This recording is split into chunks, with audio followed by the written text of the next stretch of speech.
Good evening, welcome back to Portland Meadows Racing Live. Track handicapper Matt Jukic here joining you again. It's Wednesday night. We're looking at two pick fours, both of that 14% takeout on both those wagers. 8 races tonight. We do have a pick four in the first four and the last four, no overlap, which is nice. We'll see if we can get some winners here in this card. Right in the first race, let's start with the first timer, or the one with some racing experience already up at Emerald Downs with the 2 You Owe Me. It is my top pick in this one. Decent debut in a field of 10. The first time he took to the track was a little bit even pace. We'll have to do a little bit more in here, but I don't see anybody else that will really stand out. We're going to try also the 4 Red Court, who had a good last drill in 36 seconds flat, getting ready for this one. A few other ways you could go. I think these are the 2 that you're going to have to try and beat. So 2 and 4 in the first race, kicking off that early pick 4 on this Wednesday night card. We're going to go pretty chalky in race 2 with the 2 Castle Pines and the 4 Oh So Macho. Of course, Castle Pines getting back to a much better distance for him, following actually a good second place effort sprinting last out. Same with Oh So Macho.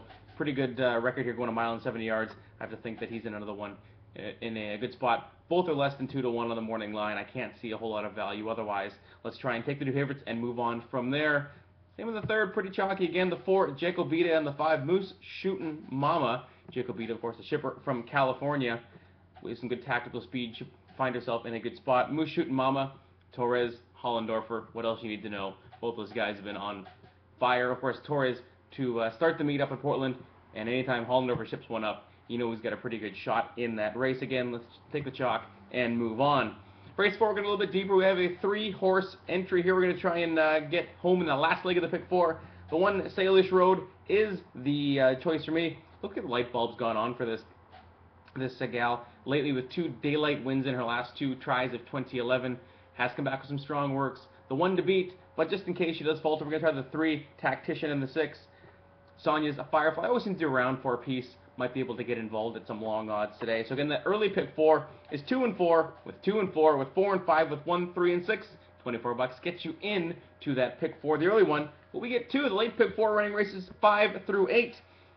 Probably the deepest leg and the toughest leg on the card. We'll kick off this one in race 5. We're actually going to go 4 deep. Top choice would be Ponte Action. Also got to have a look at the 3 Alki Spud, the 4 All-Star Stand, and the 6 Foolish Chopper. You want to start at the top with the 3-horse Alki Spud, working steadily up to this spot. Of course, the 5-horse Ponte Action, bit of an even debut, shipping down from Emerald Downs, taking the blinkers off for this spot. And the 6 Foolish Chopper will be the one that we will be chasing. Does have some speed away from the gate. We'll see how far that he can take him. In the 6th race, probably the best bet of the day will be the 4 Buckle. Just missed in a similar spot last out, going down by a neck. Actually did beat the other choice in here in Street Titan pretty handily, so I think Buckle will be the best bet on the card. We're going to stand alone in this late pick 4 in the 6th race with the 4 Buckle. On to the 7th race, no balls, 2 strikes. Not a good count if you're at the dish. Thankfully we're at the racetrack. Hopefully it does produce some dividends here. Did run well in that last one, gets in plenty light. We'll see if he can turn around in the 8 Snowbound here. We'll try that one as well. There's some speed away from the gate, but he's going to have to try and avoid a wide trip getting drawn into the 8-hole. In the last leg, in the last race of the day, the 8th race anyways, we're going to try the 1 Patty's Gold. Good draw, does have some speed. We'll see if she can use that rail trip. Has to get out of the gate to use it. Hopefully they can break well and assume command. Queen Kong, another one with some speed. Does love the distance 6 times out of 10. This one's landed in the money. And for Lady Frangelica, a little all or nothing type. Hopefully it's an all. She's a bigger price on the morning line.